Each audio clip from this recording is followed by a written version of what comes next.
والد صاحب کے نام نے ضرور میری تربیت کی. وہ جو ایک اثر ہوتا ہے کہ یار علامہ احسان اللہ دھیر کا بیٹا ہے, تبسم مسکراہٹ ہنسی کہے سب کے سب کھو گئے, ہم بڑے ہو گئے. ڈرامے تب چلتے تھے لاہور کے تھیٹروں میں, بڑے کامیڈی مشہور ڈرامے سہیل احمد صاحب وغیرہ کا عروج تھا. تو صرف یہی خوف ہوتا تھا کہ یار کوئی دیکھ لے گا علامہ صاحب کا بیٹا تھیٹر میں ہے. میں کہتا ہوں رسول اللہ صلی اللہ علیہ وسلم نے ہاتھ یہاں باندھے, اگر کوئی بندہ اس نیت سے باندھتا ہے نا, اللہ کی قسم اس کا عقیدہ درست ہے. لیکن اگر وہ کہتا ہے رسول اللہ نے تو اوپر ہی باندھے تھے, میرے امام نے نیچے باندھے تھے, تو یہ عقیدہ درست نہیں. ہم قرآن کو بھی حدیث کہتے ہیں. ہمارے نزدیک جو بندہ اہل بیت سے محبت نہیں کرتا اس کا ایمان مکمل. ایک دور یہ تھا کہ اہل حدیث کسی بریلوی مسجد میں نماز پڑھ لیتا تھا تو وہ فرش دو. پچھلے دنوں مفتی طارق منصور صاحب نے بیان بھی دیا اس پہ کہ اگر آپ نے بدعت سے پاک یا کم بدعت, مجھے ایگزیکٹ نہیں پتا الفاظ, تو انہوں نے کہا دیکھنا تو اہل حدیث کو دیکھیں کہ وہ بدعت سے بچ کے رہتے ہیں. میں ان کا شکریہ ادا کرتا ہوں. وہ رسول اللہ کو نور اس لیے کہتے ہیں کہ شاید نور کہنے سے رسول اللہ افضل ہو جائیں گے.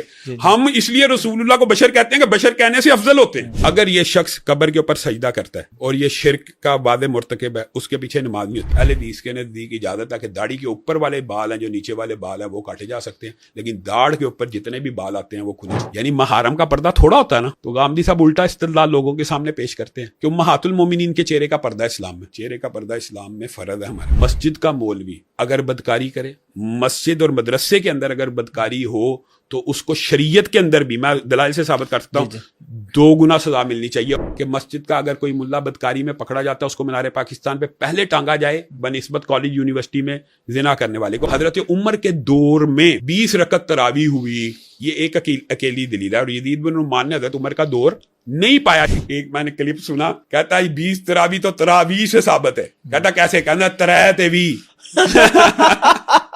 رسول اللہ صلی اللہ علیہ وسلم نے بغیر عذر 2 نمازوں کو جمع کیا. تو آپ نے کہا ما لم یکن فیہ شرک, ہر وہ دم جس میں شرکیہ مبہم الفاظ نہ ہوں اس کا دم کروانا جائز ہے. سب سے زیادہ فضائل اور رزق کے ساتھ بات آئی ہے تسبیح کی. تو میں بنیادی طور پہ سمجھتا ہوں نچوڑ پورا دین کا اگر 3 چیزیں انسان اختیار کرے, میاں بی بی کا جو وظیفہ وہی ہے جو طارق جمیل صاحب بتاتے ہیں. ٹھیک ہے, زبان کے نیچے تعویذ رکھ لو, یا بیوی کو حامد نہیں بھی اچھا لگ رہا, وہ زبان سے کہہ دے مجھے آپ بڑی اچھی لگ رہی ہو, نہیں بھی لگ رہا, تو اس جھوٹ کی اسلام میں اجازت ہے, بلکہ ثواب ہے. رسول اللہ صلی اللہ علیہ وسلم نے فرمایا میری امت کی اکثریت نظر کی وجہ سے قبروں میں چلی جائے گی. ہمارا ایک دوست تھا 18 سال سے اس کی بیوی کے اوپر جنات, یہ وظیفہ اس نے 40 دن پڑھا. بعد تو اللہ تعالیٰ آسمان سے کہہ رہا ہے لیما تحرم ما احل اللہ لک, آپ اپنے اوپر شاید حرام کریں گے تو امت کے لیے حرام ہو جائے گا. یار امام شافعی کے پیروکار تقلید کی وجہ سے رفع دین کریں, وہ آپ کے نزدیک جائز ہے, لیکن اگر کوئی رسول اللہ کی وجہ سے کرتا ہے تو آپ کے نزدیک کیوں نہیں جائز؟ ان قریب میری امت شراب کو, سونے کو اور موسیقی کو حلال کر لے گی. مذہبی طبقہ بہرحال ایسا موجود ہے جو رسول اللہ کی نعت, رسول اللہ کی حمد موسیقی کے آلات پہ پڑتا ہے. یہ ہمارے لیے پرابلم ہے. مرزا صاحب نے تو ایک ویڈیو میں یہاں تک کہہ دی ہے کہ امی تشائی کوئی نہیں, اور وہ تو آپس میں معاذ اللہ اتنے برے الفاظ میں کہتا ہے وہ تو اپنے چکر میں تھے, تو دودھ نہیں معاف کرنا, وہ تو حسن تے شاہی کوئی نہیں, نبی تے شاہی کوئی نہیں, فلاں تے شاہی, نبی تے شاہی کوئی نہیں. ٹرانسلیشن اللہ دے سامنے شاہی کوئی نہیں, حسن تے شاہی کوئی نہیں, یہ بھی کہا کہ نبی کریم دے سامنے شاہی کوئی نہیں, بابے تے شاہی کوئی نہیں, نبی دے سامنے شاہی کوئی نہیں. اور میں تو یہ کہتا ہوں یہ بڑے دکھ کی بات ہے, اہل تشیع بھی ہمارے ساتھ بیٹھتے ہیں, ہم بہرحال پارٹیز میں جاتے آتے, ان کو بھی یہ جرت نہیں کہ وہ کہہ دیں امی عائشہ, طلحہ, زبیر اور امیر معاویہ جہنم کی طرف بلانے والے. یہ مرزا صاحب کو یہ جرت ہوئی ہے. ایک دن کہنے لگا غصے میں, پتہ نہیں کیا اس کے جذبات, کہتا ہے قرآن پاک کو بغیر ترجمہ پڑھنا ایسے ہے جیسے فرینچ میں گالیاں نکال. اور پھر وہ کہتے ہیں یہودی کہتے تھے رسول اللہ صلی اللہ علیہ وسلم کو کل کا چھوکرا. یار یہ کیا زبان, اس بارے میں تو ہم نے مقدمے کی درخواست بھی دی تھی. تو وہ اس کہنے لگا چھوکرا کون سی گالی ہے؟ تو ایک مولوی نے اس کو کہا یہ کل کا چھوکرا مرزا تو کہتا ہے دیکھیں مجھے گالیاں نکال رہا ہے. یعنی عقل کے اوپر پردہ, یعنی آپ رسول اللہ کو کہیں تو وہ گالی نہیں, آپ کو کوئی چھوکرا کہے تو گالی ہے. اس نے سیدنا لوط علیہ السلام کے بارے میں کہا ہے کہ اگر انہوں نے میرے فالوور دا پتا ہوندا لکھاں اجنے تو میرے تے رشک کر دے. طلاق وقتی جذبات کا نام ہی نہیں ہے شریعت. ایک مجلس کے اندر ایک بندہ 10 دفعہ طلاق دے تو اس کا ارادہ 1 دفعہ دینے کا. ہمارا پورا اہل سنت کا مقدمہ متا کے خلاف صرف یہ ہے کہ اس میں آپ نے لفظ وقت لکھا ہوا ہے, 20 سال لکھا ہے, 20 منٹ لکھا ہے, ایک ہی بات, کیونکہ وقت مقرر ہے تو متا ہے.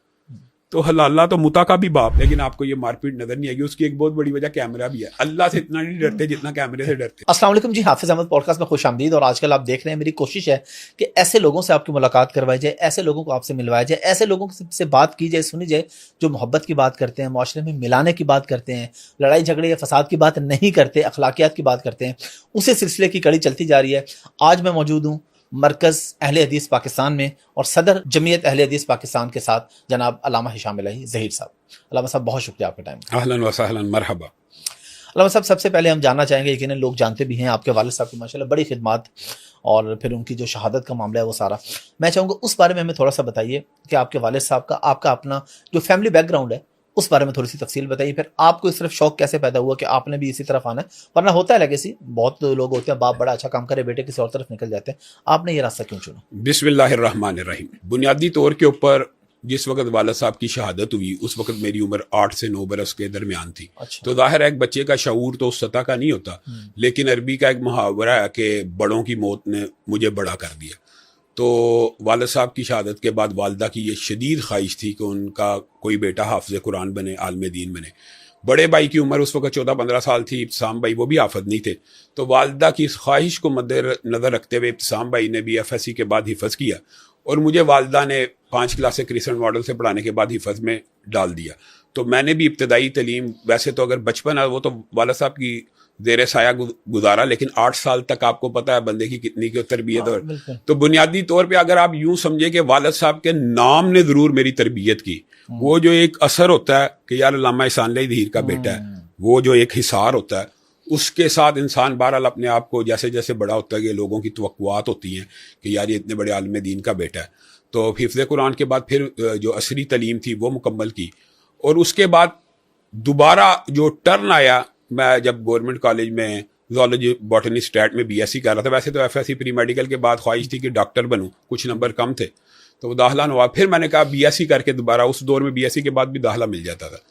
تو اس وقت پھر میرے ذہن میں یہ آیا کہ یار اصل جو میراث ہے، اصل جو تعلیم ہے اس کی طرف جانا چاہیے. تو میں جامعہ رحمانیہ یہاں پہ گارڈن ٹاؤن دینی تعلیم کو مکمل طور پہ وہاں پہ اپنے اساتذہ سے پھر حاصل کیا. اور پھر والد صاحب نے چونکہ بہت زیادہ 7 ماسٹر ڈگری تھی ان کے پاس، تو اس دور میں ہمیں بھی یعنی MA کرنے کا شوق چرایا. بڑا بھائی میتھ کمیونیکیشن میں ماسٹر کر رہا تھا پنجاب یونیورسٹی میں، اس کے بعد انہوں نے MPhil میں داخلہ دیا. تو میں نے اس وقت میرے BSc کا رزلٹ آیا تو میں نے بھی میتھ کمیونیکیشن میں ہی داخلہ لے لیا پنجاب یونیورسٹی میں. ایک MA کیا، 2 کیے، 3 کیے، 4 کیے، یعنی MA عربی کیا، MA اسلامیات کیا، اعلیٰ نمبروں سے پاس کیے. تو ماشاءاللہ اس کے بعد میں نے پنجاب یونیورسٹی میں PhD میں اپلائی کیا، میرا رول نمبر 1 آیا. لیکن اس وقت یہ شعور اور عقل اتنی نہیں تھی. میں نے کہا MA اور کرتے جائیں. پھر میں نے LLB کر لیا، پھر MA ایک اور کر لیا. تو PhD کرنے کا خیال بڑی دیر بعد آیا. MPhil کیا سرگودا یونیورسٹی سے، پھر PhD یہاں سے UOL سے کی، اور ابھی اس کا وائوے کا بھی پروسیس رہتا ہے. تو آپ یوں سمجھیں کہ والد صاحب کے نام نے ضرور پرورش کے اندر بہت گہرا اثر ڈالا. والدہ کی جو وفات تھی، والد صاحب کے 5 سال کے بعد ان کی بھی ڈیتھ ہوگی. تو حقیقت بات یہی ہے کہ انسان میچور ہو جاتا ہے، تو تبسم، مسکراہٹ، ہنسی کہے سب کے سب کھو گئے، ہم بڑے ہو گئے. تو وہ ایک جو انسان کے اوپر احساس ذمہ داری ہوتا ہے، میں یہ سمجھتا ہوں اس نے تربیت کے اندر بہت گہرا اثر ڈالا. اور آپ یہ سمجھیں کہ میں کئی دفعہ دوست آپ کو پتا ہوتے ہیں، FSC میں بھی دوست تھے، پھر BSc میں، پھر کہیں پہ لے کے بھی جانے کی کوشش کی نا انہوں نے کہ یار تھیٹر چلتے ہیں. ڈرامے تب چلتے تھے لاہور کے تھیٹروں میں، بڑے کامیڈی مشہور ڈرامے، سہیل احمد صاحب وغیرہ کا عروج تھا. تو صرف یہی خوف ہوتا تھا کہ یار کوئی دیکھ لے گا علامہ صاحب کا بیٹا تھیٹر میں آیا. تو وہ بہرحال اگر آپ یہ کہیں کہ والد صاحب کے نہ ہوتے ہوئے بھی ان کی تربیت ان کے نام کی وجہ سے رہی ہے تو یہ بات بے جانی ہوگی. زبردست. علامہ صاحب اب آتے ہیں کچھ سوال و جواب پہ، خاص طور پہ ہمارے معاشرے کے حوالے سے کہ شدت پسندی ہمارے معاشرے میں میں نے دیکھا کہ بہت زیادہ ہے. یعنی ایک طرف اگر ہم بات کریں گے ٹوپی پہن کے نماز پڑھنا، ٹوپی نہ پہننے کا، ایک فرقہ کہتے ہیں جی ٹوپی پہنے بغیر ہوتی ہی نہیں ہے، ایک فرقہ کہتے ہیں جی ٹوپی بالکل نہیں پہننی. میں اگر آپ لوگوں کی بات کروں، یا آمین اونچی کہنی ہے، آہستہ کہنی ہے، امام کے پیچھے فاتحہ پڑھنی ہے نہیں پڑھنی، آپ سمجھتے ہیں کہ اس وقت یہ مسائل ہیں امت کے جہاں پہ امت الحاد کی طرف جا رہی ہے، بے روزگاری ہے، دہشت گردی، اور ہم ان مسائل میں پڑے ہوئے ہیں؟ یہ آپ نے بڑا ویلڈ کویسچن کیا اور بڑی جائز بات کی ہے. بے شک اگرچہ یہ سوالات اس شدت کے اوپر نہیں جانی چاہیے، ہمیں بنیادی طور پہ تمام مکاتب فکر کو الحاد کے خلاف، بے رہ روی کے خلاف، حرمت رسول کے اوپر، حرمت قرآن، اور یہ جو اسلاموفوبیا اور یہ جو رسول اللہ صلی اللہ علیہ وسلم کی شخصیت کے اوپر الزامات ہیں، ان کا دفاع کرنے کے لیے ہمیں ایک پیج پہ آنے کی ضرورت ہے. لیکن یہ جو مسائل ہوتے ہیں نا، یہ حافظ صاحب آپ ان کو مائنس نہیں کر سکتے. مثال دے رہا ہوں، اب آپ نے ایک سوال کیا ہے کہ ٹوپی کے، اب یہ ظاہر بندے نے مسجد میں آنا ہے تو ٹوپی کے بغیر نماز ہو جاتی ہے یا نہیں ہوتی. میں آپ سے پوچھتا ہوں کہ رسول اللہ صلی اللہ علیہ وسلم نے جتنی نمازیں پڑھی ہیں, رسول اللہ کی داڑھی مبارک تھی, یہ تو اجماعی ہے جی. تو جو بندہ داڑھی کے بغیر اس کی نماز نہیں ہوتی, ہو جاتی ہے. تو پھر اس کا مطلب ہے داڑھی کے بغیر ہو جاتی ہے, جو ٹوپی کے بغیر. اور رسول اللہ صلی اللہ علیہ وسلم سے صحیح حدیث سے ثابت ہے, ایک صحابی نے رسول اللہ کی, آپ کو میں صحیح حدیث بتاتا ہوں, رسول اللہ نے کہا اگر تمہارے پاس فراہی آ جائے تو تم 2 کپڑوں میں نماز پڑھ لیا کرو, اور اگر تنگی ہو تو ایک میں ہی پڑھ لیا کرو. اور ٹوپی تو تیسرا کپڑا ہے جی. اب آپ سمجھے, 2. اور ایک صحابی نے ایک کپڑے میں چادر نیچے لپیٹی اور ایک یہاں سے ایک کندھے پہ رکھا, دوسرے سے یہاں پہ رکھا, اور اس کے پاس پگڑی بھی تھی اور دوسرا کپڑا بھی موجود تھا, اس نے پگڑی بھی سائڈ پہ رکھی اور کپڑا بھی سائڈ پہ رکھ کے نماز پڑھی. تو دیگر صحابہ بول اٹھے, یہ آپ نے کیا حرکت کی؟ ایک تابعی بھی کہہ اٹھا کہ یہ آپ نے کیا حرکت کی ہے, آپ نے اوپر والی کرتا اتار دیا, پگڑی اتار دیا, ہر چیز. تو اس نے کہا میں نے اسی لیے اتاری ہے کہ تاکہ میں تمہیں بتا سکوں کہ رسول اللہ کے دور میں اس طرح نماز پڑھی جاتی تھی. حتیٰ کہ آپ وہ حدیث اٹھائیں حضرت مصعب بن عمیر کی, سیدنا امیر حمزہ کی, کہ ان کے پاس سر ڈھانپنے کے لیے چادر نہیں تھی, کفن کے طور کے اوپر, آپ سمجھے, جہاں پہ ڈھانپنا لازمی ہے. تو اس کا مطلب یہ ہے کہ یہ باتیں کچھ ہم نے اپنے طرف سے ایڈ کی ہوئی ہیں کہ نماز کے لیے ٹوپی ضروری ہے. نہیں, ٹوپی ویسے ہی رسول اللہ صلی اللہ علیہ وسلم کی عادی سنت ایسی ہے کہ اس کے اندر استمرار ہے, کنٹینیوٹی ہے. تو اپنے سر کو ڈھانپنا چاہیے, یہ علماء کی شان ہے, یہ مسلمانوں کی شان ہے. لیکن اگر کوئی نہیں ڈھانپ رہا, اس کے اوپر یہ الزام نہیں دیا جا سکتا کہ اس کی نماز نہیں ہوتی. اس سے بڑی کیا مثال ہو, داڑھی کے بغیر ہو جاتی ہے تو ٹوپی کے بغیر کیوں نہیں ہوتی. یہ مسائل کو ایڈریس کرنا چاہیے, لیکن اس میں تشدد, ٹوپی نہ پڑے گا تو بھابی جڑا ہے دائرہ اسلام تو ہارے جائے, یہ تشدد نہیں ہونا چاہیے. یہ زیادتی ہے, بڑا ظلم ہے. ہم اپنے بچوں کو کیا میسج دے رہے ہیں؟ اچھا خیر, اس میں سوشل میڈیا کی بھی بڑی برکت ہے. سوشل میڈیا کی برکت سے اب اکثر علماء کہنا شروع ہو گئے بھی ٹوپی تو بغیر بھی ہو جاتی ہے, نماز پڑھ لیا کریں. نماز پڑھنی چاہیے, اصل بات تو یہی, اصل بات یہ ہے. اچھا اب اسی کو کنٹینیو کرتے ہیں نماز کے حوالے سے. اگین وہی مسئلہ آ جاتا ہے, بے رفع دین کرنا کہ نہیں کرنا. بے رفع دین کے ساتھ بھی اللہ کے نبی نے نماز پڑھی ہے, اس کے بغیر بھی پڑھی ہے, ٹھیک ہے. ہماری نوجوان اصل نماز نہیں پڑھ رہی اور ہم اس کو ان مسائل میں لے کے بیٹھے ہیں. حافظ صاحب, یہ جو آپ نے سوال کیا نا, اس کا ایک اصولی ضابطہ میں چاہتا ہوں دیوبندی ہو, بریلوی ہو, اہل حدیث ہو, تینوں علماء کو ایک پیغام آڈینس کو دینا چاہیے, ایک ہی. میں مثال دے رہا ہوں, میں اپنا مکتبہ فکر کا پیغام دیتا ہوں. ٹھیک ہے. اگر تو آپ اور میں رفع یدین اس وجہ سے نہیں کرتے کہ رسول اللہ نے نہیں کیا, تو ہمارا نقطہ نظر ٹھیک ہے, لیکن ہماری تحقیق میں کمزوری ہو سکتی ہے. آپ کو میں یہ جو بات کہہ رہا ہوں نا, اس کے اوپر بڑے غور کرنے کی ضرورت ہے, اور میں چاہتا ہوں کہ کوئی دیوبندی بھی اور کوئی بریلوی بھی آگے بڑھ کے اس بات کو سیکنڈ کرے. ہم تو یہ کہتے ہیں کہ اگر رسول اللہ صلی اللہ علیہ وسلم نے اپنی زندگی میں ایک نماز, صرف ایک نماز بھی بغیر رفع دین کی پڑھی ہو تو وہ بھی سنت ہے. ہم کیوں کہتے ہیں کہ رفع دین کرنا چاہیے؟ یہ ذرا صرف تھوڑا سا فرق ہے, لطیف صاحب یہ سمجھے.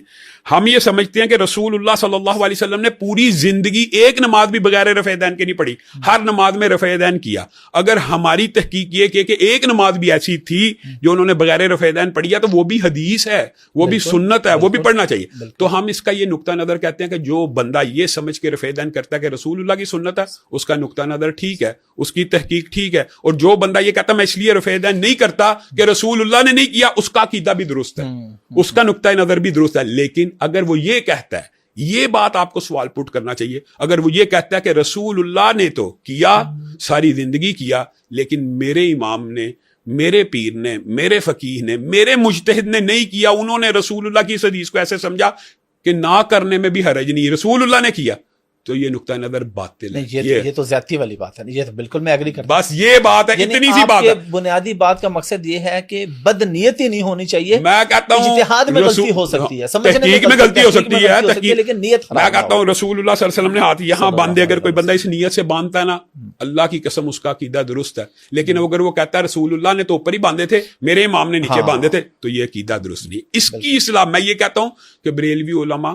دیوبندی علماء آگے بڑھ کے اس بات کو اون کریں کہ ٹھیک ہے, جو نیچے ہاتھ باندھنا ہم سنت رسول کی وجہ سے باندھتے ہیں, تقلید کی وجہ سے نہیں باندھتے, تو ہمارا اختلاف تو ختم ہو جائے گا, ہمارا آپس میں جھگڑا ہی ختم ہو جائے گا. کیونکہ اہل حدیث اسکول آف تھاٹ تو کہتا ہی ہے صرف قرآن حدیث. ہمارا جو لفظ اہل حدیث ہے نا, ہم قرآن کو بھی حدیث کہتے ہیں. اللہ نزل احسن الحدیث, ٹھیک ہے, اللہ نے حدیث کا, اور رسول اللہ کے قول کو بھی, فرمان کو بھی, ان کی تقریر کو بھی ہم حدیث سمجھتے ہیں. تو اہل حدیث کا مطلب یہ ہوتا ہے جو صرف قرآن و حدیث کو فالو کرے, منہج صحابہ کے اوپر, جیسے صحابہ نے ان کو سمجھا ویسے سمجھے, بس. اچھا سوشل میڈیا کی وجہ سے نا میں نے پہلے بھی بات کی کافی برکت آ چکی ہے, چیزیں کافی بہتر ہو چکی ہیں. اگر میں آپ کو اپنے بچپن کی بات کروں یا تھوڑے سے بڑے ہو کے بھی بات کروں تو ایک لفظ بڑا خطرناک ہم سنتے تھے, وہابی, وہابی یار وہ وہابی. تو میں اور تب اس دور میں وہابی کے اندر دیوبندی بھی شامل تھے, یہ بھی بتاؤں. اچھا ہاں یہ بھی اول جو وہابی لفظ تھا اس کے جو امپلیمنٹیشن ہوتی تھی وہ اہل حدیث اور دیوبند دونوں کے اوپر ہوتی تھی. اچھا ہاں یہ بھی بتاؤں. اچھا یہ بیسک بتائیں یہ ہے کیا, وہابی ہے کیا, وہابی سے کیا ہوتا ہے؟ اچھا وہابی بنیادی طور پہ انہوں نے یہ لفظ محمد بن عبد الوہاب ایک امام گزرے ہیں سعودیہ کے, آپ ان کو اگر یہ کہ نظریاتی بانیوں میں سے ہیں جو آج مملکت سعودیہ, ان کا نام بھی عبد الوہاب ہے, محمد بن عبد الوہاب. وہ اصل میں عبد الوہاب نہیں ہے, وہ محمد بن عبد. ٹھیک ہے. تو انہوں نے کہا شاید یہ جو وہابی ہے نا انہوں نے نسبت اس کی طرف کی بھی ہے, اگر اس کی طرف نسبت کی ہوتی تو محمدی ہوتے. تو ہماری جو محمدی نسبت ہے وہ رسول اللہ کی طرف سے ہے. تو جو وہابی کی اصل میں نسبت ہے یہ وہاب سے ہے کہ یہ خالص صرف اللہ ہی کے اوپر یقین رکھتے ہیں. اور یہ جو ٹائٹل ہے یہ گوروں نے دیا تھا بر صغیر پاک و ہند میں ان کے خلاف جہاد کرنے والوں کو کہ یہاں پہ ایک طبقہ فکر ایسا ہے. اس لیے میں نے کہا کہ اول اس کے اندر دیوبندی بھی شامل تھے کہ یہ جو شاہ اسماعیل شہید شاہ احمد بریلوی کی جو تحریک ہے نا یہ وہابی تحریک کے نام سے مشہور ہوئی, اور اسی کو کہتے ہیں وہابی تحریک بر صغیر میں. کیوں؟ یہ اللہ کو ماننے والے ہیں, یہ موت سے نہیں ڈرتے, یہ مجاہدین ہے, یہ جہاد کرتے ہیں. اور آپ کو پتا ہے اس بر صغیر کے اندر جہاد کا بہرحال فتویٰ یہ اہل حدیث اور دیوبند ہی کا امتیاز ہے, اور باقی جو فرقے تھے انہوں نے جہاد کو اس طرح پروموٹ نہیں کیا. تو یہ جو وہابی لفظ ہے یہ بنیادی طور پہ اللہ تعالیٰ کی طرف سے نسبت ہے, اس وجہ سے ہم اس کو اون کرتے ہیں. ورنہ اگر آپ یہ کہ یہ امام محمد بن عبد الوہاب کی طرف نسبت ہے تو یہ ایک باطل ہے بات ہے. ادھر سے ہی وہ آپ کو پتا بچپن میں ہم بھی سنتے تھے نجدی بھی کہتے ہوتے ہیں, وہ محمد بن عبد الوہاب ہی کی وجہ سے کہتے ہیں. اچھا دوسری طرف میں آپ کو ایک پہلے مزے کی بات بتاتا ہوں. مجھے ایک آدمی نے کہا کہ یار انسان کو نا بچپن میں شیعہ ہونا چاہیے تاکہ اہل بیت کی محبت پیدا ہو جائے, تھوڑا سا بڑا ہو تو بریلوی ہو جانا چاہیے تاکہ عشق رسول بھی آ جائے, پھر دیوبندی ہو جانا چاہیے تاکہ تھوڑا سا اعتدال بھی آ جائے, لیکن آخر پہ اہل حدیث ہونا چاہیے تاکہ توحید پہ قائم ہو جائے. لیکن میں آپ کو ایک بات بتاتا ہوں, یہ اہل حدیثوں میں اللہ کے فضل و کرم سے یہ چاروں چیزیں ویسے ہی موجود ہوتی ہیں, تو پیدائشی بھی ہو جائیں گے تو کوئی مسئلہ نہیں. نہیں میں ویسے اس ٹاپک پہ آنا چاہ رہا ہوں, یہ پوچھنا چاہ رہا ہوں کہ ایسا کیوں سمجھا جاتا ہے کہ اہل بیت سے محبت صرف شیعہ کر سکتا ہے, یہ توحید پہ صرف اہل حدیث ہوں گے, عشق رسول میں صرف بریلوی ہوں گے, ان معاملات میں یہ ہے ایسے ہے, اعتدال ہے فلاں کو مانتے یہ صرف دیوبندی ہوں گے, ایسا کیوں؟ یہ تو ساری چیزیں ایمان کا حصہ. اچھا حافظ صاحب یہ جو بہت بڑی مس انڈرسٹینڈنگ معاشرے میں موجود تھی, یہ پھر میں بھی کہوں گا سوشل میڈیا کو یہ کریڈٹ جاتا کہ اس مس انڈرسٹینڈنگ کو بھی اس نے دور کیا. میں آپ کے سامنے مختصر سی بات, میں ایک اہل حدیثوں کا ادنا سا نمائندہ ہوں, طالب علم. ہمارے نزدیک جو بندہ اہل بیت سے محبت نہیں کرتا اس کا ایمان مکمل نہیں, پہلی بات. لیکن ہمارے ہاں جو جزوی اختلاف ہے وہ یہ سمجھ لیں, ہم اہل بیت میں صرف اولاد نبی یعنی حضرت فاطمہ حضرت علی ان کی اولاد کو نہیں مانتے, ہم اہل بیت میں امہات المومنین کو بھی مانتے ہیں, یعنی امہات المومنین کو ہم اہل بیت سمجھتے ہیں. اور ہم یہ سمجھتے ہیں سورۃ احزاب کی جو آیات ہیں ان کا دباچہ دیکھ لیں, ان کا ابتدائیہ دیکھ لیں, ان کا درمیانی, اور ان کے بعد بھی پوری آیت انما یرید اللہ لیذھب عنکم الرجس اہل البیت کے بعد بھی واذکرن ما یتلی فی بیوتکن. اور قرآن پاک میں تینوں مقامات کے اوپر جو اہل بیت ہے وہ بیوی کو کیا کہا گیا, رحمت اللہ وبرکاتہ علیکم اہل البیت. جب حضرت ابراہیم کی بیوی نے کہا اتعجبین من امر اللہ, جب ان کو کہا گیا کہ آپ کے ہاں بیٹے کی پیدائش ہوگی تو انہوں نے کہا میرا بیٹا یہادا بالی شیخا, یہ تو بوڑھا میرا خاوند ہے, میں بانچ ہوں. تو فرشتے نے کیا کہا تھا, اتعجبین, آپ تعجب کا اظہار کرتی ہیں اللہ کے حکم پہ, رحمت اللہ وبرکاتہ علیکم اہل البیت. حضرت سارہ کے اوپر سلام بھیجا. یہاں پہ بعد اہل تشریح کہتے ہیں علیکم کا جو لفظ ہے وہ انما یرید اللہ لیذھب عنکم الرجس اہل البیت کے اندر یہ جی وہ مذکر کا سیغہ, تو یہاں بھی مذکر کا سیغہ حضرت سارہ کے لیے استعمال ہو رہا ہے. تو یہ آیات کے اندر, اور ویسے بھی گھر والوں کے اندر بیویاں شامل ہوتی ہیں. حضرت علی کو, حضرت سلمان فارسی کو, حضرت مقداد کو, جعفر کو, عقیل کو, ابن عباس کی ساری اولاد کو رسول اللہ صلی اللہ علیہ وسلم نے حدیث کے ذریعے اہل بیت کہا. یہ بھی اللہ میرے اہل بیت ہیں, سلمان فارسی بھی میرے اہل بیت ہیں, اللہ مقداد بھی میرے اہل بیت ہیں, جعفر کی اولاد بھی اہل بیت ہے, عقیل کی اولاد بھی اہل بیت ہے. تو یہ اللہ تعالیٰ نے اعزازاً اعدادن سے مراد کوئی بندہ یہ نہ سمجھے میرے پہ وہی الزام توہین کرنا لگ جائے. اعدادن سے مراد رسول اللہ کی بات بھی ہم وہی سمجھتے ہیں. ہمارا اسکول آف تھاٹ رسول اللہ کے قول کو وہی سمجھتا ہے, من جانب اللہ سمجھتا ہے. تو یہ بھی اہل بیت ہے. لیکن اگر آپ یہ کہیں گے نا اہل بیت سے مراد صرف 5 تن پاک ہیں جو معروف یہاں پہ ہمارے معاشرے میں ہے, ہم کہتے ہیں اہل بیت کی محبت کے بغیر ایمان مکمل ہی نہیں ہے, اور اس میں وہ سارے اہل بیت شامل ہیں جو قرآن و حدیث سے شامل ہیں. آگے آئیے, رسول اللہ, جو آپ کا سوال کا دوسرا حصہ کہ رسول اللہ صلی اللہ علیہ وسلم کی محبت ہمارے اوپر سب سے زیادہ, اور آج میں یہ آپ کو آپ کی پوڈ کاسٹ میں کہنا بھی چاہتا ہوں, سب سے زیادہ توہین رسالت کے مقدمے غیر مسلموں کی بات نہیں بتا رہا, مسلمانوں میں اگر کسی فرقے پہ ہوتے تو اہل حدیث پہ ہوتے. اور یہ دکھ اور افسوس کی بات ہے, جبکہ اہل حدیث کا نقطہ نظر ہے حدیث والا. رسول اللہ صلی اللہ علیہ وسلم نے حضرت عمر کو کہا تھا, حضرت عمر نے کہا کہ اے اللہ کے رسول میں آپ سے محبت کرتا ہوں, لیکن آپ نے یہ جو بات کی اس وقت تک ایمان مکمل نہیں جب تک ماں باپ اولاد جان مال سے بڑھ نہ جاؤں, یہ کیسے ہو سکتا ہے؟ تو رسول اللہ صلی اللہ علیہ وسلم نے جب اسٹریٹ فارورڈ کہہ دیا یہی اللہ کا حکم ہے, تو حضرت عمر نے کہا پھر آج کے بعد آپ سب چیز سے زیادہ محبوب ہیں. اور یہ میرے اور آپ کے لیے بھی رسول اللہ کی رہنمائی فرما گئے ہیں. بے شک جو بندہ جو بھی مسلمان ہے, جو کلمہ کو مسلمان ہے, اگر محمد صلی اللہ علیہ وسلم اس کے نزدیک اس سے ماں باپ کے بڑھ کے نہیں ہے, اس کی مال جان اور اولاد سے بڑھ کر نہیں ہے, اس کا ایمان مکمل نہیں. بے شک حدیث پھر گستاخ کیسے ہو سکتے ہیں؟ آپ بات سمجھ رہے ہیں؟ یعنی یہ, لیکن ایسا تھا کہ میں تو خیر اپنی آنکھوں سے یہ واقعہ نہیں دیکھا, لیکن اپنے کتابوں میں پڑھا اور بڑوں سے سنا کہ ایک دور یہ تھا کہ اہل حدیث کسی بریلوی مسجد میں نماز پڑھ لیتا تھا تو وہ فرش دھوتے تھے, اور لکھا ہوتا تھا مسجدوں کے اوپر کہ اہل حدیث کا, دیوبندی کا, وہابی کا داخلہ منع. لیکن اللہ کا شکر ہے کہ اعتدال معاشرے میں آ رہا ہے, بڑھ رہا ہے. میں تو یہ چاہتا ہوں یہ جو آپ پیغام محبت لے کے پھر رہے ہیں ہر گھر میں, ہر گلی کوچے میں, اللہ تعالیٰ آپ کو جزائے خیر دے, یہ پیغام پہنچائیں کہ کلمہ گو مسلمان, میں کہتا ہوں غیر مسلم سے بھی اسلام میں نفرت نہیں ہے, بالکل غیر مسلم سے بھی وہ نفرت نہیں ہے. آپ اس کو اسلام کے قریب کیسے کریں گے اگر آپ اس سے بات نہیں کریں گے, اس سے ملیں گے جلیں گے, تبلیغ کیسے کریں گے؟ اور یہ جو بہت سی باتیں غلط علام ہے, تو کلمہ گو مسلمان سے اس طرح نفرت کرنا اور اس طرح اس کو کافر کہہ دینا, اس کو گستاخ رسول کہہ دینا, یہ بہت بڑی جسارت ہے اور بہت سنگین نوعیت کی بات ہے. تو میں تو یہ سمجھتا ہوں جو آپ نے سوال کیا کہ یہ چاروں چیزیں بدعات سے پاک ہو, شرک سے پاک ہو, حب رسول ہو, حب اہل بیت ہو, اللہ کے فضل سے اہل حدیث, ان تینوں چیزوں کی تبلیغ کرتے ہیں. اور میرا خیال ہے کوئی بھی مسلک, چاہے جو بھی مسلک ہو, کوئی ایک مسلک سے بھی آپ پوچھ لیں کہ اہل حدیثوں میں آپ ایک بدعت دکھا دیں یا شرک کی ایک بات دکھا دیں. پچھلے دنوں مفتی طارق مسعود صاحب نے بیان بھی دیے اس کے کہ اگر آپ نے بدعت سے پاک یا کم بدعت, مجھے ایگزیکٹ نہیں پتا الفاظ, تو انہوں نے کہا دیکھنا تو اہل حدیث کو دیکھیں کہ وہ بدعت سے بچ کے رہتے ہیں. میں ان کا شکریہ ادا کرتا ہوں اگر انہوں نے اس حقیقت اور ادراک کو محسوس کیا. لیکن آپ سے بھی میں پوچھتا, بتائیں چلیں ہمارے پہ یہ الزام ہے یار یہ دوسرے کو کہتے ہیں یہ شرک ہے, اور یار کم از کم ہم تو نہیں نہ کرتے, ہم تو شک والے شرک سے بھی محفوظ رہتے ہیں. تو آپ ہمارے اوپر کیسے الزام لگا سکتے ہیں بدعت کا یا شرک کا؟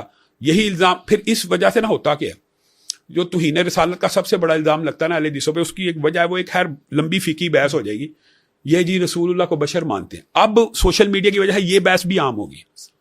بھائی رسول اللہ کو اس لیے بشر مانتے ہیں کہ ہاں, یہ بھی ہم رسول اللہ کو بشر اس لیے مانتے ہیں کہ ہم بشر کو نور سے افضل سمجھتے ہیں. یار یہ ہماری محبت ہے.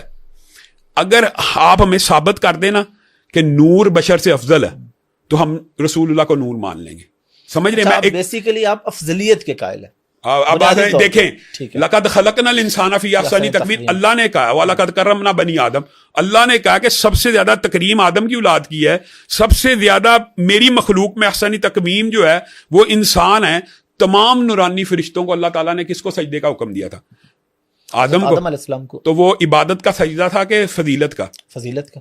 تو یار یہ کتنی عام ہے. آپ مجھے بتائیں, ایک افضلیت کا سجدہ تھا کہ بشر افضل ہے, نورانی ساری مخلوقات نے سجدہ کیا. اچھا یہ بات بھی آپ کو بڑی حیران کن بتاؤں, یہ ہماری اللہ کے فضل سے ابلاغ لوگوں تک پہنچا. وہ لوگوں نے کہا یار یہ تو توہین نہیں ہے کہ وہ بشر کو افضل مانتے ہیں, تو بشر کے اندر رسول اللہ کے شمار کرتے ہیں, ان کی صفات نورانی کو بھی مانتے ہیں, ہر چیز مانتے ہیں, لیکن ان کے وجود کو ہم بشری مانتے ہیں. اس کے اوپر پہلے ہمیں, اب وہ آگے سے کہتے ہیں کہ آپ جو ہم سے مطالبہ کرتے ہیں کہ نور افضل ہے, تو ایک نور تو افضل ہے, ایک تو ہے ہی افضل, وہ کون سا؟ نور من نور. اچھا مجھے بتائیں, نور من نور اللہ یعنی اللہ کا نور ہے. تو اس کے اوپر ہمارا پھر اختلاف ہوتا ہے. وَجَعَلُوا لَهُ مِنْ عِبَادِهِ جُزْءًا, کہ آپ نے اللہ کے بندوں کو اللہ ہی کا جز بنا دیا. اگر آپ رسول اللہ صلی اللہ علیہ وسلم کو اللہ ہی کا نور سمجھتے ہیں تو یہ ہم اس چیز کے قائل نہیں ہیں. تو پھر قُلْ هُوَ اللَّهُ أَحَدٌ اللَّهُ الصَّمَدُ, تو یہ جو عقیدہ ہے نا، یہ بہت بنیادی اختلاف کی وجہ، اور توہین رسالت کے جتنے مقدمات ہوتے ہیں سب سے زیادہ اس کا ایشو یہ ہوتا ہے، کیونکہ میں تو یہ ڈیل کر رہا ہوتا ہوں، مجھے پتا. تو یہ جو مسئلہ نا، اس کو بھی ان کو سمجھنا چاہیے کہ ہم رسول اللہ کو عبد اللہ مانتے ہیں، اور قرآن کہتا ہے انی عبد اللہ. عیسیٰ بھی کہہ رہے ہیں انی عبد اللہ آتانی الکتاب وجعلنی نبیا. تو رسول اللہ بھی اشہد اللہ الہ الا اللہ واشہد ان محمدن عبدہ ورسولہ. اگر رسول اللہ کے بندے ہیں، بس یہ بات ہے. آپ رسول، اگر آپ سمجھتے ہیں نور، اچھا یہ بھی میں ان کو بھی کہتا ہوں بنیادی طور پہ، وہ بھی رسول اللہ کو نور کیوں کہتے ہیں؟ یہ دیکھیں دونوں کی آئیڈیالوجی ایک ہے. ٹھیک ہے، کیا وہ بھی افضلیت کی وجہ سے کہتے ہیں نا، وہ بھی صرف افضلیت کی وجہ سے سمجھتے ہیں. وہ رسول اللہ کو نور اس لیے کہتے ہیں کہ شاید نور کہنے سے رسول اللہ افضل ہو جائیں گے. ہم اس لیے رسول اللہ کو بشر کہتے ہیں کہ بشر کہنے سے افضل ہوتے ہیں. دونوں چاہتے ہی ہیں کہ افضلیت ثابت ہو. تو عقیدہ اور نیت تو ٹھیک ہے، لیکن آپ کو یہ ثابت تو کرنا پڑے گا نا دلائل کی روشنی میں کہ نور افضل ہے. یار جبریل امین، فرشتے سب نے آدم کو سجدہ کیا، تو یہ بات تو قرآن و سنت سے ثابت ہوگی کہ بشر افضل ہے. ہاں جہاں تک وہ یہ کہتے ہیں نا رسول اللہ کی جو صفات ہے وہ نورانی ہے، وہ اس کے اوپر ہمارا سرے سے اختلاف موجود نہیں ہے. ہم بھی مانتے، اس میں کوئی اختلاف نہیں. اچھا، آپ کیا سمجھتے ہیں کسی دوسرے کے پیچھے نماز پڑھنے میں؟ یعنی آپ کسی دیوبندی یا بریلوی کے پیچھے یا اہل سنت کے پیچھے چلیں، دیوبندی بریلوی چھوڑ دیں، نماز پڑھنے کو ٹھیک سمجھتے ہیں؟ میں بنیادی طور پہ ہر کلمہ گو مسلمان کے پیچھے نماز پڑھنے کا قائل ہوں. مثال دینا، آپ سفر پہ ہیں، آپ کو کسی بندے کا عقیدہ ہی نہیں پتا، آپ اس کے پیچھے نماز پڑھ لیں. لیکن اگر آپ کو پتہ چل جائے کہ یہ شخص کسی صحابی کو بے ایمان سمجھتا تھا یا کسی کا صحابی کو کافر سمجھتا، تو ہمارا نقطہ نظر اس شخص کے پیچھے نماز نہیں ہوتی. اگر یہ شخص قبر کے اوپر سجدہ کرتا ہے اور یہ شرک کا وعدے مرتکب ہے، اس کے پیچھے نماز نہیں ہوتی. بنیادی طور پہ ہمارا عقیدہ یہ، اور یہ اہل حدیثوں کا متفقہ عقیدہ ہے. یہ میرا انفرادی نہیں، اوور آل دیوبندی یا بریلوی پہ نہیں ہے. جس کو جو ایسا کرے، اگر کوئی ایسا نہیں کرتا یعنی وہ توحید پہ قائم ہے. میں کہتا ہوں جو بندہ شرک سے پاک ہے اور وہ کسی صحابی کو کافر نہیں سمجھتا، اس کے پیچھے نماز ہے. بات ہے تب اس میں تو کوئی یہ تو اچھا، یہ کچھ موقف لوگ سمجھتے ہیں کہ اختلافی، یہ اختلافی موقف نہیں ہے ہمارے ہاں. تو یہ یعنی واضح نقطہ نظر ہے. مشرک امام اس کے پیچھے نماز نہیں ہے. معلوم ہو یار یہ قبروں پہ سجدہ کرتا ہے اور اس کی تبلیغ کرتا ہے کہ قبروں پہ سجدہ کرنا جائز ہے، غیر اللہ کو سجدہ کرنا جائز ہے، یعنی شرک واضح ہے، تو اس کے پیچھے پھر نماز نہیں پڑھنی چاہیے، کیونکہ اس بیچارے کی پتہ نہیں خود بھی ہوتی ہے کہ نہیں، تو بندہ مشکوک کیوں ہو. اچھا، یہ جو بات آپ بتا رہے ہیں، یہ تو پھر دیوبندی کے اندر بھی ہے کہ اگر کوئی ایسا کرتا ہے تو اس کے پیچھے، ہاں یہ جو الفاظ آپ بول رہے ہیں کہ کچھ کرتا ہے، یہ تو اوور آل، یہ اوور آل ہے. یہ تو میں کہتا ہوں ہونا بھی یہی چاہیے.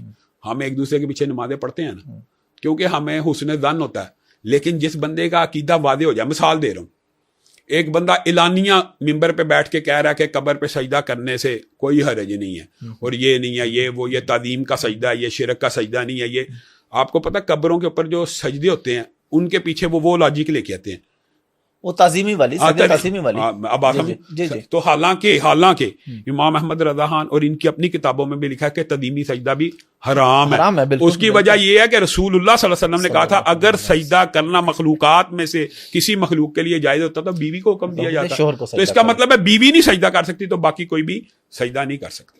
داڑھی کے مسئلے پہ ہمارے جو اہل حدیث بھائی ہیں ان میں کچھ یہ کرتے ہیں کہ زیادہ شدت آپ کو نہیں لگتا کہ اختیار کر جاتے کہ جہاں تک مرضی جاری ہے تراشنا یا خوبصورت کرنا؟ اس بارے میں بنیادی طور پہ آپ صاحب رسول اللہ صلی اللہ علیہ وسلم کی جو حدیثیں ہیں نا 6 سے زائد، ان سب میں جو الفاظ ہیں ان کے اوپر آپ غور کریں. داڑھی کو معاف کر دو، داڑھی کو گھنا کرو، داڑھی کو بڑھاؤ، داڑھی کو وافر کرو، یہی لفظ بھی. اب یہاں پہ اگر کوئی بندہ یہ کہتا ہے اللہ تعالیٰ میرے گناہ معاف کر دے، انسان کا یہی خواہش ہوتی ہے نا سارے معاف کر دے کہ کچھ کر دے.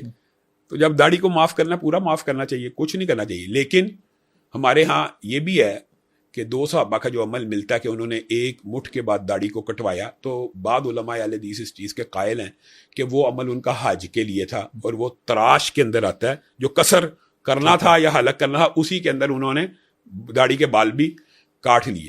لیکن راجع موقف اہل حدیث اسکول آف تھاٹ میں یہی ہے کہ جتنی داڑھی آئے اتنی بڑھا دیا ہے. لیکن اس سے مراد یہ ہے کہ داڑھی کہتے ہیں وہ چیز کو، اور عربی میں بھی اس کی وہی ٹرانسلیشن ہے داڑھ پہ آئے. ٹھیک ہے، یہ جو بال ہیں جی گردن کے جو بال ہیں یہ داڑھی کا حصہ نہیں ہے، اہل حدیث میں بھی نہیں ہے. ٹھیک ہے، اس لیے کچھ لوگوں کو ابہام ہوتا ہے کہ اہل حدیث کئی جو ہوتے ہیں نا داڑھی رکھتے ہیں تو یہاں کے بال بھی رکھتے ہیں، تو پھر لوگ کہتے ہیں یار یہ تراشتا کیوں نہیں. اس کی بہرحال اہل حدیث کے نزدیک اجازت ہے کہ داڑھی کے اوپر والے بال ہیں، جو نیچے والے بال ہیں وہ کاٹے جا سکتے ہیں، لیکن داڑھ کے اوپر جتنے بھی بال آتے ہیں وہ کھلے چھوڑنے چاہیے. ٹھیک ہے. پردے کے اوپر آتے ہیں. پردے میں بھی کچھ اختلاف ہے. آپ کے ہاں ہے کہ چہرے کا پردہ لازم ہے, لیکن کچھ اسکول آف تھاٹس یہ کہتے ہیں کہ چہرے کا پردہ لازم نہیں ہے, عورت جو ہے وہ چہرہ, ہاتھ اور پاؤں کھلے چھوڑ سکتی ہے. بنیادی طور پہ حافظ صاحب یہ بھی نا دو مسالک کے مابین اختلاف نہیں ہے. دیوبند کے اندر اور اہل حدیث کے اندر جو چہرے کے پردہ ہے نا, دونوں مکتبہ فکر اور بریلوی مکتبہ فکر, تینوں مکتبہ فکر چہرے کے پردے کے قائل ہیں, اور ان میں سے بعض علماء ہیں. تو بنیادی طور پہ یہ مسئلہ بھی معاشرے میں غلط العام ہے کہ اہل حدیث چہرے کے پردے کے قائل ہیں, دیوبندی چہرے کے پردے کے قائل ہیں, مولانا مودودی چہرے کے پردے کے قائل تھے, باقی نہیں ہے قائل. بنیادی طور پہ تینوں اسکول آف تھاٹس میں ایک دو چار عالم ایسے ہیں جو نہیں قائل, اور وہ یہ بنیاد, میں آپ کو اس کی بڑی عام فہم دو مثالیں دیتا ہوں. رسول اللہ صلی اللہ علیہ وسلم مغیرہ بن شعبہ کا سارا واقعہ ذہن میں لے کے آئے, اور اس کے آخر میں رسول اللہ صلی اللہ علیہ وسلم نے کہا کہ اگر آپ کسی عورت سے نکاح کرنا چاہتے ہیں تو اس کو ایک نظر دیکھ لیں. یہ صحیح حدیث ہے بالکل, تینوں مسالک کے نزدیک. اب آپ مجھے بتائیں رسول اللہ صلی اللہ علیہ وسلم کس چیز کو دیکھنے کی اجازت دے رہے ہیں؟ چہرے کو دیکھنے کی. کتنی عام فہم بات ہے. آپ یعنی آپ بہرحال مدرسے سے نہیں پڑھے, لیکن آپ کا علم ہے, براہنہ دیکھنے کی تو اجازت نہیں دے رہے. صرف چہرے کی بات ہو رہی ہے. اب چہرے کی اگر چہرہ پہلے ہی ننگا ہے, میں ان لوگوں کو جو چہرے کے پردے کے قائل نہیں ہیں ان سے پوچھتا ہوں, اگر چہرہ اسلام میں پردہ ہی نہیں تھا, پہلے ہی ننگا تھا, تو پھر اجازت کا کیا مطلب ہے؟ یہ بڑی ایک لاجیکل عقلی دلیل ہے. دوسری بات یہ ہے, قرآن پاک کی آیت ہے کہ وہ عورتیں جو بوڑھی ہو جائیں ان کے اوپر کوئی حرج نہیں, ان یضعن ثیابہن, کہ وہ اپنے کپڑوں کو اتار دیں. یہاں پہ قرآن پاک کس کپڑے کو اتارنے کا حکم دے رہا ہے؟ 60 سال کی عمر کی, 70 سال کی عمر کی عورت کو کس جگہ کے کپڑے اتارنے کا؟ کامن سینس بھی لاجیکل کے چہرے کے پورے جسم کے کپڑے. اب یہ اچھا, اور پھر اللہ تعالیٰ نے آگے اس کی وضاحت بھی کر دی, چہرے کے پر کا کپڑا اتار دے اگر 60-70 برس کی ہو جائے. پھر اللہ تعالیٰ کیا کہہ رہا ہے, اور اگر نہ اتارے تو بہتر ہے. 60-70 برس کی عمر, جو شادی کی خواہش نہ رکھتی ہو, جس کے حیض کے ایام بند ہو چکے ہو, وہ اپنا کپڑا اتار دے. تو اللہ کے بندو, چہرے کا کپڑا اتارنا کہ جسم سے بھی ننگا گھومنے کی بوڑھی عورت کو اجازت ہے نہیں نا. تو یہ بہت بڑے دلائل ہیں, اور یہ صرف دو آپ کے سامنے رکھے ہیں, 20 سے زائد دلائل ہیں. اچھا امہات, یہ جو اب بات ہے یا ضمنی طور پہ آپ نے کر دیا تو کسی پہ اعتراض نہیں.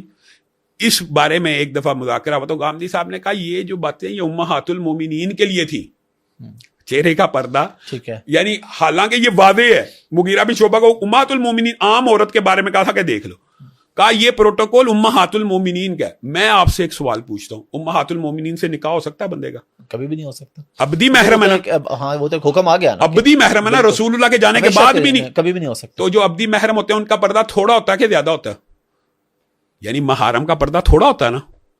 تو گامدی صاحب الٹا استدلال لوگوں کے سامنے پیش کرتے ہیں کہ امہات المومنین کے چہرے کا پردہ اسلام میں, ان کا پردہ کم ہونا چاہیے کہ زیادہ ہونا چاہیے؟ ہاں محرم کا تو ایک گنجائش ہے نا کہ گھر پہ محرم کے بارے میں تو محرم کو اسی لیے پردہ کم رکھا کہ ایک دوسرے کی تیمارداری ہو سکے, اٹھایا جا سکے, کیئر کی جا سکے, نرسنگ کی جا سکے. تو جو محرم ہے اس کا چہرے کا پردہ مانتے ہیں. اچھا یہ بات حیران کن ہے کہ گامدی صاحب امہات المومنین کے چہرے کے پردے کے قائل, یعنی جو محرم ہے ان کے قائل ہیں, تو غیر محرموں کے قائل نہ ہونا, یہ تو بڑی یعنی ایک عجیب سی بات ہے. امی عائشہ کی حدیث کی بھی یہی ٹرانسلیشن کرتے ہیں کہ رسول اللہ صلی اللہ علیہ وسلم نے کہا آپ تو انہیں دیکھ رہی ہیں نا, وہ نبینہ ہونے کے باوجود, تو وہ کہتے ہیں یہ امہات المومنین کا سٹیٹس تھا. یہ بنیادی طور پہ کلی ازواجی کا و بناتی کا و نساء المؤمنین, قرآن نے تینوں کو حکم کر کے کہا کہ چہرے کا پردہ کرنا ہے. تو اس کے اندر اختلاف نہیں ہونا چاہیے. اور چہرے کی جو بنیادی طور پہ چہرہ ہی مرکز نگاہ ہے. عام معاشرے میں جو چیز نظر آ رہی ہوتی ہے وہ چہرہ ہی نظر آ رہا ہوتا ہے. اسلامی معاشروں میں کون برہنہ پھرتا ہے؟ تو یہ عورت کا پروٹوکول ہے. اسلام کے اندر تو پروٹوکول اس سے بھی زیادہ کہ عورت جب بھی گھر سے باہر نکلے, قرآن کہتا ہے کہ اپنے پاؤں کو بھی آہستگی سے رکھے. تو مجھے ایک بات بتائیں, جس عورت کے قرآن کی آیت ہے, یہ مولوی کا فتویٰ نہیں ہے. اچھا یہ آپ کو میں حیران کر بتاؤں, جب ہم یہ کہتے ہیں نا وہ کرنا فی بیوتکن, اللہ کہہ رہا ہے کہ عورت گھروں میں قرار پکڑے. مردوں کو بھی کہا ہوا ہے, لوگوں کو نہیں پتا, مردوں کے لیے بھی یہی ہے کہ مرد بھی بلا وجہ گھر سے باہر نہ نکلے, اور عورت اپنے پاؤں کو آہستہ رکھے تاکہ لوگ متوجہ نہ ہوں. یعنی اسلام میں تو توجہ کا بھی پردہ ہے کہ اس کے پاؤں کے زور رکھنے سے پادیب اگر یا ایڑی والی جوتی ہے ٹھک کی آواز آتی ہے لوگ متوجہ نہ ہو. تو چہرے کا پردہ ہی نہیں ہے. چہرے کا پردہ اسلام میں فرض ہے ہمارے نزدیک. تھوڑا سا کریٹیکل کوشچن ایک سوسائٹی کے حوالے سے میں کر رہا ہوں, کیونکہ میں اس حوالے سے دیکھتا رہتا ہوں اور کام بھی اس پہ کرتا رہتا ہوں. اگر کسی مدرسے میں کسی بچے کے ساتھ زیادتی ہوتی ہے, کسی مسجد میں ہوتی ہے, بد فعلی ہوتی ہے, چھوٹے بچے کے ساتھ ریپ ہوتا ہے, کوئی مولوی کرتا ہے, کوئی قاری کرتا ہے, تو جب ایسا کوئی کیس سامنے آتا ہے تو کچھ مدارس کے لوگ اس پہ دلیل یہ دیتے ہیں یار یونیورسٹی میں کیا نہیں ہوتا, وہاں بھی تو ہوتا ہے.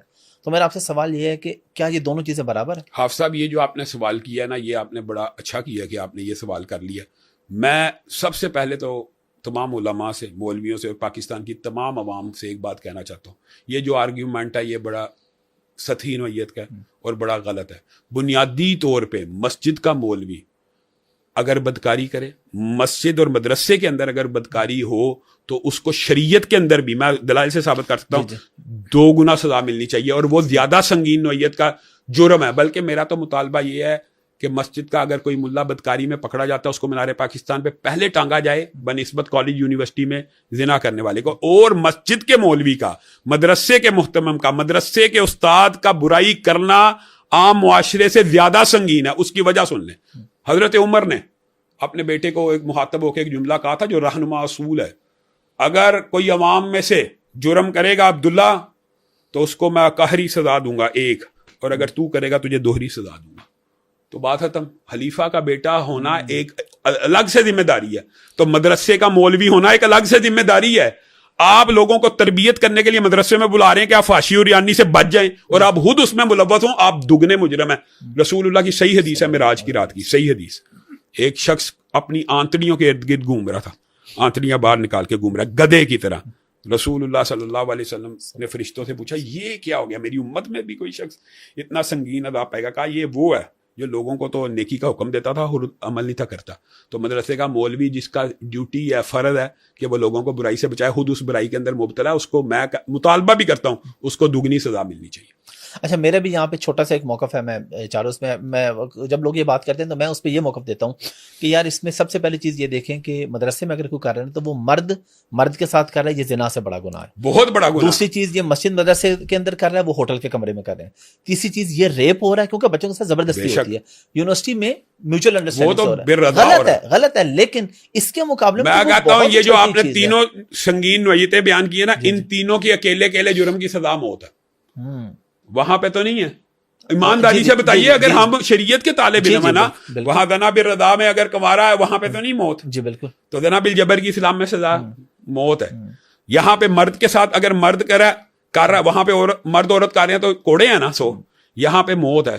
بلکہ موت سے بھی اگلی بات کروں، حضرت ابو بکر کو جب حضرت خالد ابن ولید نے لیٹر لکھا نا، روم کو فتح کیا اور مختلف علاقے، تو کہا میں ایک ایسی قوم پہ آیا ہوں اے خلیفۃ المسلمین جو مردوں کے ساتھ مرد برائی کرتے ہیں. تو حضرت ابو بکر کانپ گئے، ان کے سوچ انہوں نے کہا رسول اللہ صلی اللہ علیہ وسلم کی حدیث کی روشنی میں انہوں نے استدلال کیا، اور خلیفہ راشد ہیں اور سنت خلفاء راشدین، انہوں نے کہا اس پوری بستی کو آگ لگا دو اور ان کو بھی اندر زندہ جلا دو. اب یہ اور حضرت علی نے اپنے دور خلافت میں یہ بدفعلی کرنے والوں کو زندہ جلایا ہے. اب آپ سمجھیں یہ عام جرم نہیں ہے جس کو ہم بڑا معمولی نوعیت کا جرم سمجھتے ہیں کہ جوتیاں مارو اور بگا دو. یہ اس کی سزا اس زنا بالرضا عورت مر کے جرم سے بڑی ہے. یہ آپ نے بات بڑی ویلڈ کی ہے کہ یہاں پہ لڑکا لڑکے کے ساتھ کر رہا ہے اور یہاں پہ زبردستی ہو رہا ہے. اور پھر جو تیسری آپ نے بات کی ہے اس کے حوالے سے بھی حدیث سن لیں. جی رسول اللہ صلی اللہ علیہ وسلم کے بعض صحابہ حضرت عبداللہ ابن زبیر وغیرہ حرم سے باہر رہائشیں رکھتے تھے، حرم سے، حدود حرم سے. یہ صحیح سند سے کس وجہ سے؟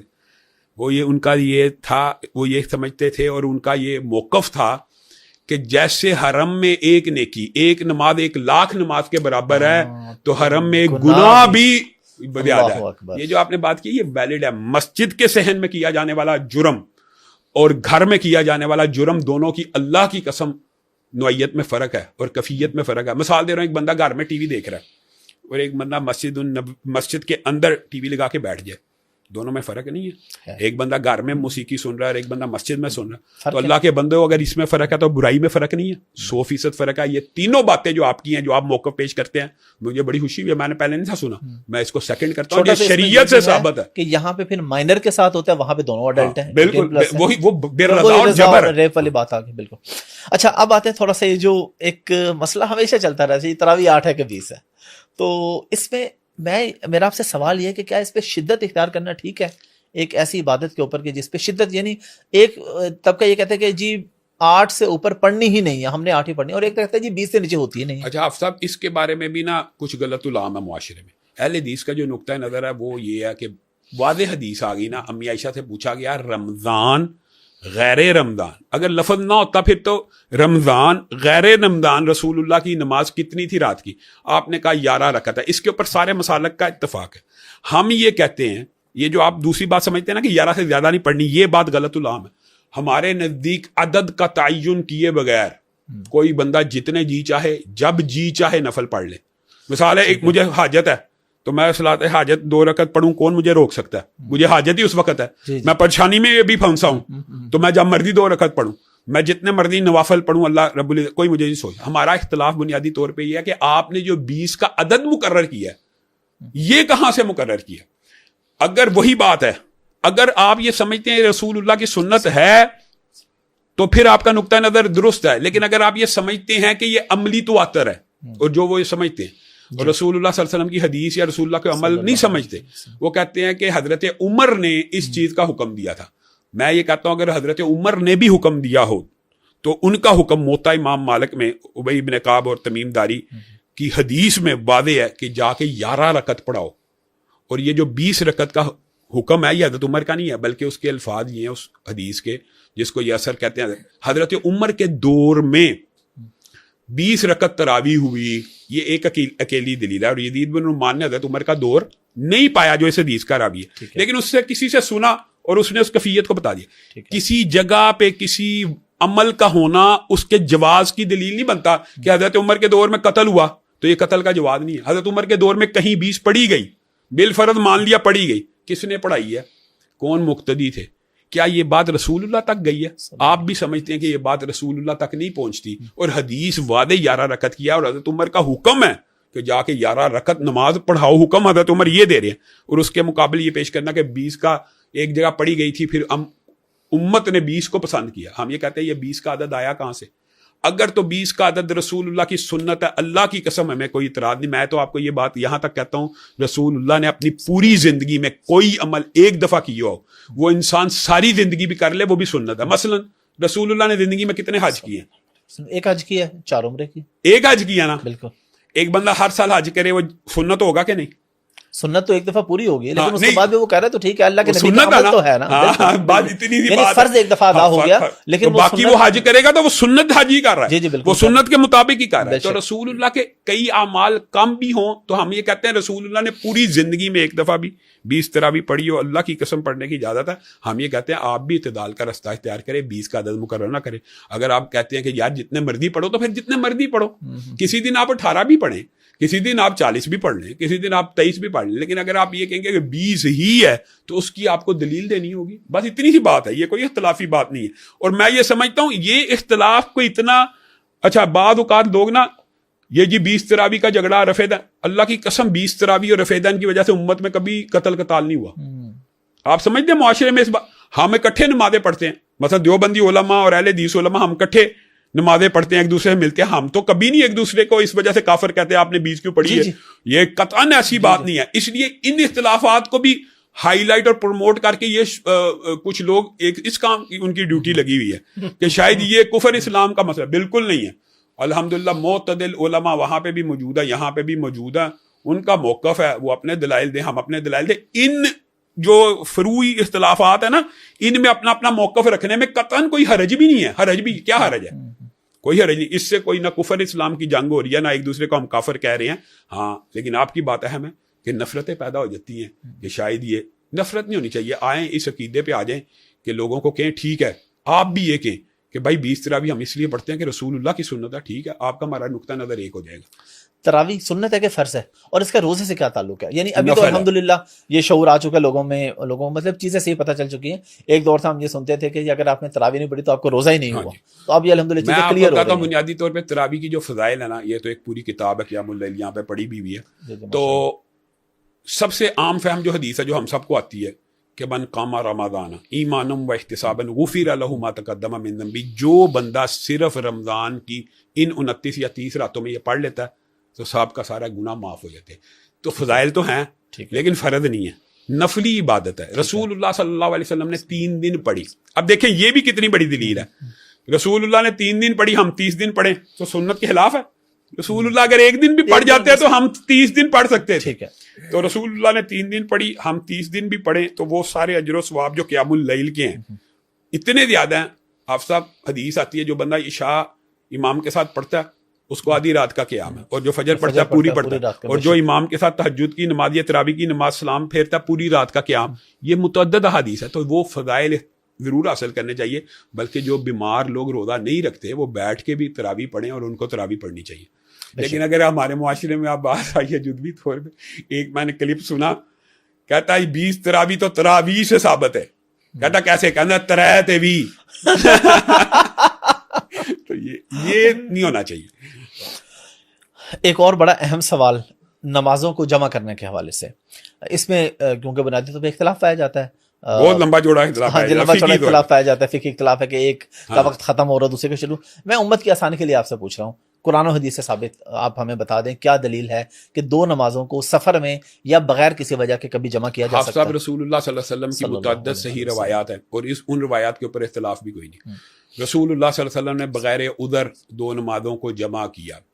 اور یہاں پہ یہ کہنا کہ بنیادی طور پہ وہ ظہر کو لیٹ کیا، ظہر کا آخری وقت تھا، اور عصر کو تقدیم کر کے اس کے اول وقت میں پڑھی، تو میں آپ سے پوچھتا ہوں جب ظہر کو ظہر ہی کے وقت میں پڑھا اور عصر کو عصر ہی کے وقت میں پڑھا تو جمع کیا؟ یہ جمع تو نہیں ہوئی، یہ تو اپنا اپنا وقت ہو گیا. تو جمع کا جو باب ہے، جو محدثین نے جمع دو نمازوں کی جمع کے جو ابواب باندھے ہیں، اس سے ثابت یہ ہوتا ہے کہ ایک نماز کو دوسری نماز کے وقت میں پڑھا جائے، ایک نماز کو دوسری نماز کے وقت میں پڑھا جائے، چاہے وہ ظہر میں اثر ہو یا اثر میں چاہے اثر میں ظہر ہو. تو بنیادی طور کے اوپر اہل حدیث اسکول آف تھاٹ اور قرآن و حدیث سے یہ بات ثابت ہے کہ آپ بغیر ادھر ظہر اثر کو جمع کر سکتے ہیں، مغرب عشاء کو جمع کر سکتے ہیں. لیکن اس کو روٹین بنا لینا، عادت بنا لینا، اس کی تنبیہات الگ ہیں کہ انسان پڑھے ہی 3، اب نمازیں 3 رہ گئی ہیں. ہم یہ سمجھتے ہیں، اور یہ بات ضرور عام ہونی چاہیے، یہ میں اہل حدیث اسکول آف تھاٹ کو بھی کہتا ہوں. رسول اللہ، کیونکہ یہ سنت سے ثابت ہے، رسول اللہ کے پاس ایک قافلہ آیا اور آگ کہنے لگا میں بتائیے ظہر کا ٹائم کب سے کب تک ہے، عصر کا ٹائم کب سے کب تک ہے.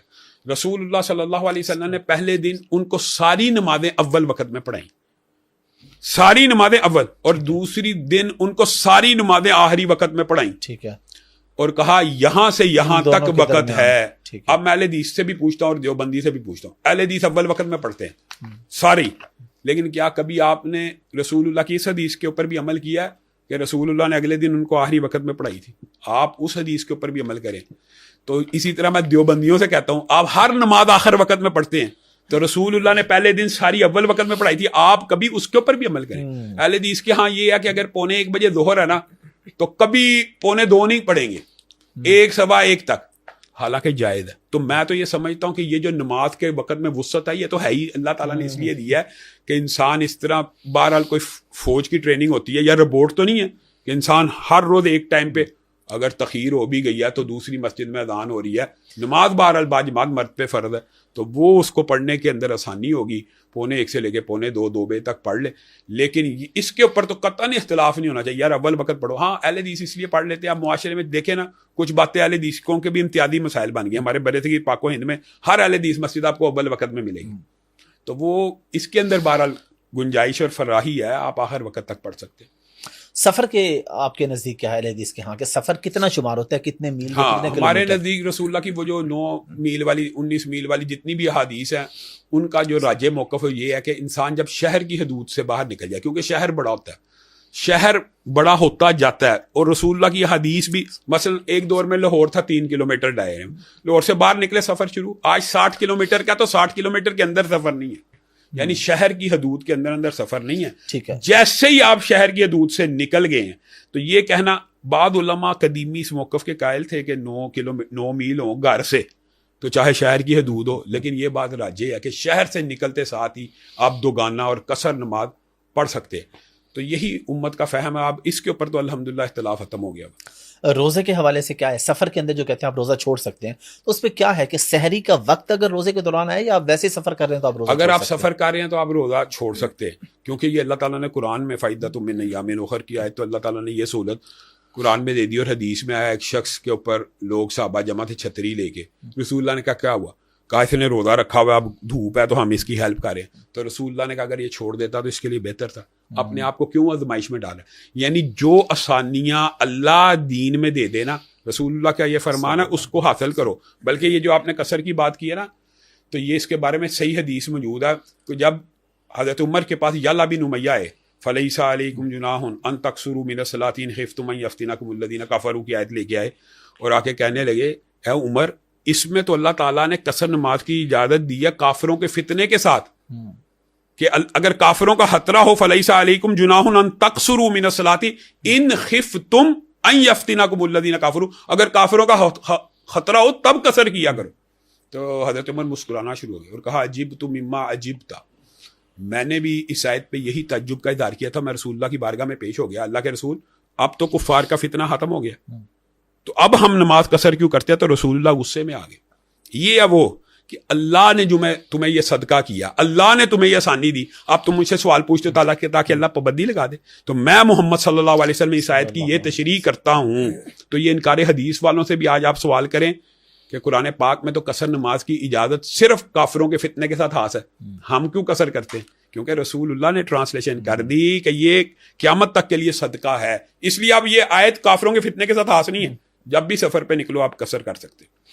آپ کو ہم اکثر دیکھتے رہتے ہیں ویڈیوز میں، آپ وظائف بتاتے ہیں ماشاءاللہ، لیکن ہمارے معاشرے میں ایسے بھی وظائف بتائے جاتے ہیں کہ جی 1000 دفعہ یہ پڑھے، 2000 دفعہ یہ پڑھے، 3000۔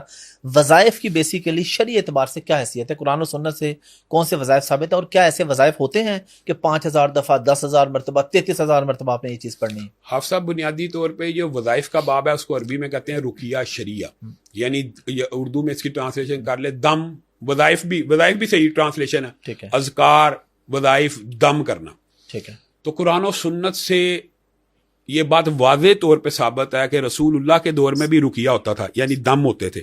رسول اللہ صلی اللہ علیہ وسلم نے کہ زندگی میں جب یہ دم، ایک امہات المومنین کا واقعہ بھی موجودہ صحابہ کا بھی، دم آئے فلاں سے دم کراؤں، فلاں سے دم، رسول اللہ نے کہا پہلے وہ دم میرے پہ پیش کرو کہ وہ کیا پڑھ کے پھونکتا ہے، اور ان کے سامنے پیش کیا گیا۔ رسول اللہ نے کہا اس دم میں کوئی مجھے حرج نظر نہیں آ رہا، اس پہ حرج نہیں نظر آ رہا۔ پھر آپ نے یہ ایک رہنما اصول بتا دیا کہ میں کتنے دم چیک کروں گا، ہر علاقے کا الگ ہوگا، ہر شہر کا الگ ہوگا۔ تو آپ نے کہا ما لم یکن فیہ شرک، ہر وہ دم جس میں شرکیہ مبہم الفاظ نہ ہوں اس کا دم کروانا جائز ہے۔ رسول اللہ صلی اللہ علیہ وسلم نے علاج کا باب امت کے لیے مفتوح رکھا ہوا ہے، اسی لیے ہم یہ جو انجیکشن لگواتے ہیں، دوائیاں کھاتے ہیں، رسول اللہ نے اس باب کو مفتوح رکھا جب تک شرک نہ ہو۔ جیسے ہی شرک کا عنصر آ گیا تو ویسے ہی ممنوع ہو گیا۔ تو عدد کا جو مقرر کرنا، عدد کا مقرر کرنا، یہ حقیقت بات یہی ہے، راجع موقف یہی ہے کہ یہ شرک نہیں ہے۔ کسی وظیفے کا عدد مقرر کرنا، مبالغہ تو ہے، جیسے آپ نے کہا 3000، 10000، 30,000، یہ مبالغہ ہے، لیکن شرک نہیں ہے۔ ٹھیک ہے۔ اور عدد کا مقرر کرنا صحیح حدیث سے اسی طرح ثابت ہے کہ 100 والی حدیث تو آپ نے بھی سنی ہے، 100 دفعہ سبحان اللہ و بحمدہ پڑھو تو سمندر کے جھاگ برابر گناہ ہو معاف ہو جاتے، 33 مرتبہ پڑھو اللہ اکبر ملاؤ سمندر کے جھاگ کے برابر، رات کو لا الہ الا اللہ وحدہ سبحان اللہ وغیرہ پڑھو تو سارے گناہ معاف۔ یہ تو رسول اللہ سے عدد ثابت ہے، لیکن ایک حدیث آپ کے سامنے پیش کرتا ہوں جس میں صحابی نے ادھد عدد مقرر کیا تھا۔ سردار کو بچھو یا سامنے کاٹا تو اس نے کتنی دفعہ سورۃ فاتحہ پڑھ کے پھونکا تھا؟ ابھی رسول اللہ کے سے پوچھا نہیں ہے، سنا نہیں ہے، 7 مرتبہ سورۃ فاتحہ پڑھی، ٹھیک ہے، اور پھونک دیا، اور بکریوں کا پورا غلہ لے کے آگے اور آ کے پوچھنے لگے اللہ کے رسول اس سورۃ فاتحہ کو میں نے 7 دفعہ پڑھا تھا اور دم کیا، وہ ٹھیک ہو گیا، بکریاں مجھے تحفے میں ملی ہیں، یہ میرے لیے حلال ہے۔ تو رسول اللہ نے کہا تجھے سورۃ فاتحہ کس نے بتائی تھی؟ ہاں میں کہا آپ نے، تو کہا اس میں تو میرا بھی حصہ بنتا ہے، یعنی پیار سے، محبت سے۔ اب رسول اللہ کے سامنے 7 کا عدد پیش ہوا، رسول اللہ نے نکیر نہیں کی، حدیث بھی بن گئی، حدیث تقریری تو بن گئی، لیکن یہاں سے یہ ثابت ہوتا ہے کہ اجتہاداً کوئی عدد مقرر کرنا، کوئی ڈاکٹر یہ کہ 2 گولی پیناڈول کھا لو، 10 گولی ڈسپرین کھا لو، کوئی راکی یہ کہ 5 دفعہ یہ پڑھ لو، 7 دفعہ پڑھ لو، 41 مرتبہ پڑھ لو، اس میں کوئی بھی شرک نہیں ہے، لیکن مبالغہ نہیں ہونا چاہیے، اور وظیفہ وہی بات ہے، مبہم نہیں ہونا چاہیے، شرکیہ نہیں ہونا چاہیے، تو وہ وظائف کرنے جائز۔ یہ ایک بنیادی ایک اصول ہے۔ آج کل ہر بندے کا جو ایک دل کرتا ہے کہ یار مجھے یہ وظیفہ مل جائے، وہ ہے جی رزق کا، کہ رزق کیسے بڑھے۔ تو کون سا ایسا وظیفہ ہے، کون سی ایسی عبادت ہے کہ رزق جو ہے آپ صاحب اس کے بارے میں تو یہ آپ نے بڑا وسیع موضوع چھیڑ دیا، اس میں تو بڑے واضح احادیث ملٹیپل چیزیں، باوضو رہنا اور بہت کچھ ہے، لیکن میں ان کا نچوڑ دیتا ہوں 3 چیزوں میں سے، 3 چیزوں کو اگر انسان لازمی پکڑ لے، مثلا سب سے زیادہ فضائل اور رزق کے ساتھ بات آئی ہے تسبیح کی۔ حضرت نوح نے اپنے بیٹوں کو کہا زمین و آسمان کی جتنی مخلوقات ہیں ان کو تسبیح کی وجہ سے رزق ملتا ہے۔ پہلی بات ہوگی تسبیح۔ دوسری بات یہ ہے